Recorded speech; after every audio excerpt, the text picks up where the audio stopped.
रहीम अस्सलातु वस्सलामु अलैका या सय्यदी या रसूलुल्लाह व अला आलिका व अस्हाबिका या सय्यदी या हबीबल्लाह। अस्सलामु अलैकुम डियर स्टूडेंट्स, आज हम मालूमात साइंस एकेडमी में जो हमारा आज का टॉपिक है लेक्चर नंबर 2 है कार्बोहाइड्रेट्स का।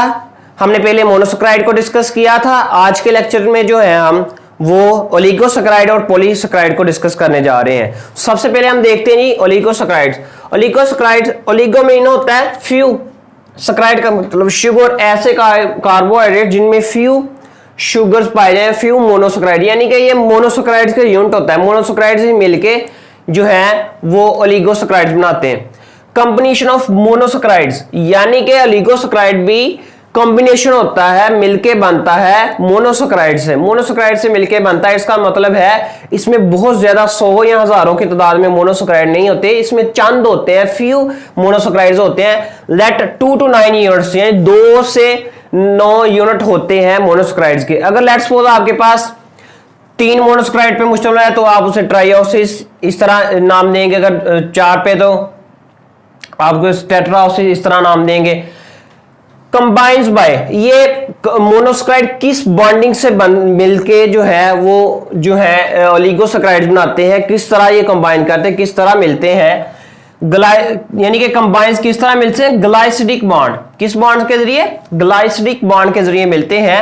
बाय हाइड्रेशन, यानी ग्लाइसिडिक बॉन्ड के जरिए जब मिलते हैं तो एक का OH, एक से H रिमूव हो गया, यानी कि H2O रिमूव हो जाता है तो मिल जाते हैं आपस में। तो फिर हमारे पास जो है वो कंबाइन हो के हमारे पास ओलिगोसैकेराइड्स बनते हैं। डियर हाइड्रोलाइसिस, नेक्स्ट पॉइंट है डियर हाइड्रोलाइसिस इज पॉसिबल, यानी कि हाइड्रोलाइसिस मीन के ये पानी में जो है वो हल हो सकते हैं, ये पानी के साथ रिएक्शन दे सकते हैं इजीली। कैटेगराइज्ड, इनकी डियर स्टूडेंट्स कैटेगरीज है, इनकी जो है तंजीमात है, इनकी टाइप्स है, वो क्या है, डाइसैकेराइड्स में, ट्राइसैकेराइड्स में, टेट्रासैकेराइड में, वो पहले बोल चुका हूं। अगर 2 सैकेराइड्स यूनिट्स आपस में मिले हों ग्लाइसिडिक बॉन्ड के जरिए तो डाइसैकेराइड्स होता है। अगर 3 जो है हमारे पास मोनोसैकेराइड्स जो हैं वो मिले हों ग्लाइसिडिक बॉन्ड के जरिए तो ट्राइसैकेराइड, टेट्रासैकेराइड्स, ऐसे सोन, पेंटासैकेराइड, हेक्सासैकेराइड, यानी कि 6 अगर मिले हों, 7 के लिए हेप्टासैकेराइड्स, सोन।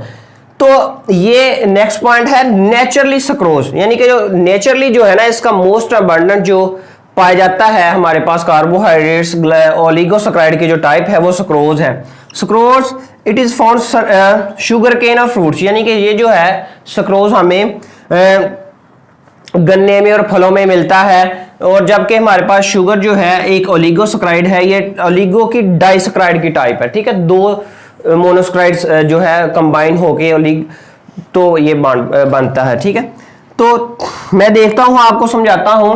ये मेरे पास क्या है, ये हमारे पास जो है सक्रोज है। सक्रोज जो है पानी के साथ रिएक्ट करती है in the presence of dilute water and in the और हम हीट फ्राहम करते हैं तो फिर क्या होता है डियर स्टूडेंट्स, ग्लूकोज बनता है और फ्रक्टोज। आपने एक बात याद रखनी, प्रीवियस लेक्चर में जो फर्स्ट लेक्चर था इसका, उसमें मैंने ग्लूकोज और फ्रक्टोज को आपको स्ट्रक्चर जो ड्रा करके दिखाए थे। मैंने कहा था कि आइसोमेरिज्म का फिनोमेना शो करवाते हैं। Their molecular formulas are same but they differ with respect to their structure formulas, यानी कि इनके स्ट्रक्चरल फार्मूलाज डिफरेंट होते हैं जबकि इनके मॉलिक्यूलर फार्मूलाज सेम होते हैं। ये ग्लूकोज हमारे जो वैसे भी अगर पौधों में कैसे बनती है, पौधों में फोटोसिंथेसिस के जरिए बनती है। प्रॉपर्टीज ओलिगोसैकेराइड्स की क्या है, व्हाट आर द कैरेक्टरिस्टिक्स, खुसूसियात क्या है हमारे पास जो ओलिगोसैकेराइड्स की। ये डियर स्टूडेंट्स वाइट क्रिस्टलाइंस होते हैं। क्या होते हैं, वाइट होते हैं। है स्वीट टेस्ट, इनका जो टेस्ट होता है, इनका जायका जो होता है वो मीठा होता है मे बी रिड्यूसिंग और नॉन रिड्यूसिंग, यानी कि ये रिड्यूसिंग भी हो सकते हैं और नॉन रिड्यूसिंग भी हो सकते हैं। नेक्स्ट हमारी जो हेडिंग सब हेडिंग है 13.1.3 पॉलीसैकेराइड्स, हम उसको डिस्कस करते हैं। पोली का मतलब ही क्या होता है, मैंने आपको वो बताया था पहले। Poly means many. What do you mean poly? Poly means many, saccharide means sugar. ऐसे सैकेराइड जिनमें बहुत सारी शुगर्स हो, यानी कि बहुत सारे मोनोसैकेराइड्स आपस में ग्लाइसिडिक बॉन्ड के जरिए, ये जो मैंने बताया, जुड़े हुए हों तो फिर पॉलीसैकेराइड्स बनते हैं। It's okay. दोज हाइड्रोकार्बन्स, हम इसकी डेफिनेशन की तरफ जाते हैं, विच आर फॉर्म्ड, जो कि बनते हैं बाय हंड्रेड्स और थाउजेंड्स ऑफ मोनोसक्राइड, यानी कि 100 से हजारों मोनोसक्राइड्स आपस में ग्लाइसिडिक बॉन्ड के जरिए जुड़ के हमारे पास जो है ये बनाते हैं पॉलीसक्राइड्स। इसकी मिसालों में अगर आप देख लें, इसकी मिसालें कौन कौन सी हैं, तो वो इसकी मिसालें हमारे पास डियर स्टूडेंट्स हैं स्टार्च और सेलुलोज। स्टार्च और सेलुलोज ये भी वेरी इंपॉर्टेंट है।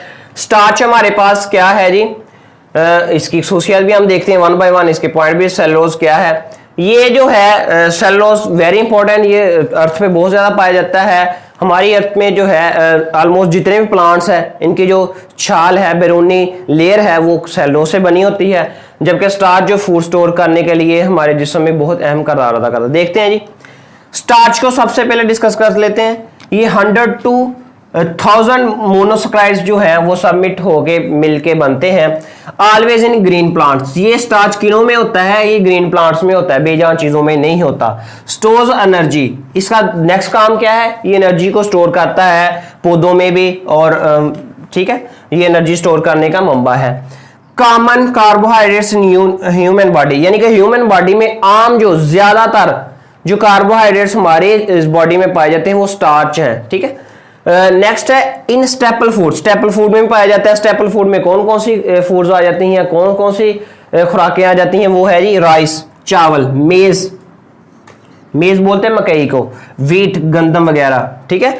इनका general formula, G for general, F for formula, इनका जनरल फार्मूला क्या है जी, C6H10O5 n टाइम्स, यानी कि n टाइम्स है, n गुना, n में भी एनी नंबर, यानी कि n 100 भी हो सकता है, 1000 भी हो सकता है, 5000 भी हो सकता है, 6000 भी, n में भी एनी नंबर, सही है। इनका मॉलिक्यूलर मास जो है, their molecular mass is variable, इनका जो मॉलिक्यूलर मास होता है वो वेरिएबल है, तगय्युर पजीर है, बदलता है। क्यों? क्योंकि n कोई भी नंबर हो सकता है, तो हम कैसे उसका फिक्स मॉलिक्यूलर मास कह सकते हैं। So that's why they have molecular mass variable. White in colour, इनका जो कलर होता है, इनका जो रंग होता है वो व्हाइट होता है। इनकी डेंसिटी क्या है, 1.5 ग्राम पर सेंटीमीटर क्यूब, यानी कि 1 सेंटीमीटर क्यूब प्लेस में 1 ग्राम जो है वो स्टार्च आते हैं। डेंसिटी का हमें वैसे भी फार्मूले का पता है, density is equal to mass over volume. It's okay. Next हम आते हैं जी सेलुलोज की तरफ। सेलुलोज क्या है, इसके पॉइंट डिस्कस करते हैं सारे। ये भी 100 to 1000 मोनोसक्राइड के मिलने से बनता है, और most abundant organic compound on earth, यानी कि अर्थ पे सबसे ज्यादा पाया जाने वाला ऑर्गेनिक कंपाउंड जो है हमारे पास सेलुलोज है। बैक्टीरियल स्पीशीज, यानी कि बैक्टीरियल स्पीशीज भी कुछ ऐसी हैं जो कि ग्लूकोज को खारिज करती हैं, ठीक है। Component of green plants and algae, यानी कि हमारी अर्थ पे जितने भी ग्रीन प्लांट्स है, पौधे हैं, मैंने कहा था ये बहुत ज्यादा अबंडेंट में पाया जाता है, तो उन्हों में ये जो है इन एक्सेस पाया जाता है, एल्गी में भी पाया जाता है, ठीक है। व्हाइट, इसका कलर भी व्हाइट होता है, डेंसिटी इसकी भी तकरीबन कंपैरेटिवली जो है उसके बराबर है, स्टार्च के बराबर ही है, ठीक है। 1.5 ग्राम पर सेंटीमीटर क्यूब ही है। इनके मेल्टिंग पॉइंट की तरफ हम आ जाएं तो इनका मेल्टिंग पॉइंट होता है डियर स्टूडेंट्स 260 डिग्री से लेकर 290 डिग्री सेंटीग्रेड तक। मेल्टिंग पॉइंट का आपको पता है, जब सॉलिड और मेल्टिंग जो लिक्विड है वो इक्विलिब्रियम की हालत में एक दूसरे के साथ एक्सिस्ट कर रहे हो, उसे हम मेल्टिंग पॉइंट की हालत कहते हैं। इन फंक्शन क्या होता है, व्हाट्स द पर्पस, काम क्या है इनका, in rigid structures of plants, यानी कि सपोर्ट फ्राहम करता है। सख्त, रिजिड मीना होता है सख्त, यानी कि प्लांट के सख्त हिस्सों में ये पाया जाता है, ये सहारे का काम करता है, ये सपोर्ट देता है, ओके।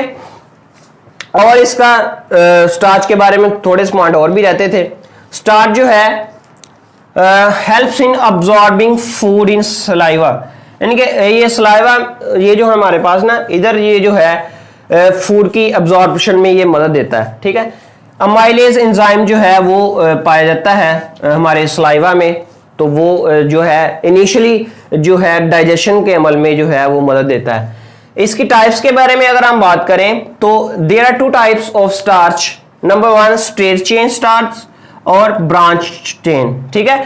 स्ट्रेट चेन की अगर आपको मैं मिसाल दूं तो वो क्या है, अमाइलोज है। अमाइलोज में डियर स्टूडेंट्स 250 यूनिट्स, ऑलमोस्ट 250 जो है यूनिट्स पाए जाते हैं किसके, मोनोसैकेराइड्स के, ठीक है। जबकि ब्रांच चेन में आपको अगर मैं मिसाल दूं तो अमाइलोपेक्टिन है, उसमें जो है मोनोसैकेराइड के ऑलमोस्ट 1000 यूनिट्स पाए जाते हैं। इसकी अगर हम खसूसियात देख लें, पॉलीसैकेराइड्स की करैक्टरिस्टिक्स देख लें, इसकी प्रॉपर्टीज देख लें, तो वो क्या है, वो ये है, दीज आर अमॉर्फस सॉलिड्स।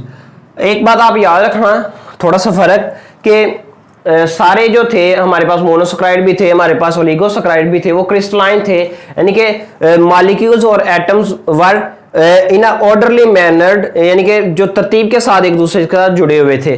जबकि इसमें क्या है, इसमें तरतीब जो है यकसानियत नहीं है, तरतीब डिफर करती है, तरतीब में फर्क है, यह सही है।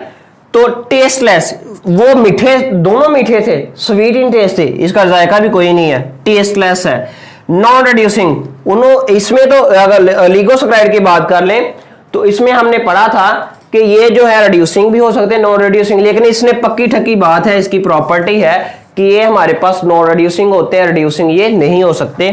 इनसॉल्युबल इन वाटर, ये पानी में हमारे पास हल नहीं होते हैं। सो ये था हमारा आज का लेक्चर। आपको अगर पसंद आया हो तो आपने हमारे चैनल को जरूर लाइक शेयर सब्सक्राइब करना है। हमारा जो आज की जो कोटेशन है, आज का जो लेसन है वो ये है, अपनी पोशीदा सलाहियतों को जाने बगैर कामयाबी की तवक्को करना बेईमानी है। It means that you will have to know about your talent, about your inner abilities. आपको अपनी इनर एबिलिटीज, आपको अपने स्टेमिना के बारे में जानना होगा। आप देखें कि आप में कुदरत ने कौन सा स्टेमिना रखा है, कौन सा टैलेंट रखा है। There are 34 types of talent, so recognize your talent, then you will progress more, then you will work hard in that field. So passion and profession को आपने जो है वो नहीं भूलना, क्योंकि जिस चीज का अल्लाह ताला ने, कुदरत ने आप में पोटेंशियल रखा हुआ है, जिस चीज का आपने टैलेंट रखा हुआ है, जिस काम के लिए आपको दुनिया में भेजा हुआ है, तो वही काम आप बहुत अच्छे से कर सकते हैं। अगर दूसरे काम में अगर आप जाएंगे, अपनी इंटरेस्ट के खिलाफ आप जाएंगे, तो then you will have to feel failure, तो आपको जो है फेस करना पड़ेगा, फेलियर फेस करना पड़ेगा। So from avoiding failure you will have to recognize your talent and to set your goals. Thank you, अल्लाह हाफिज।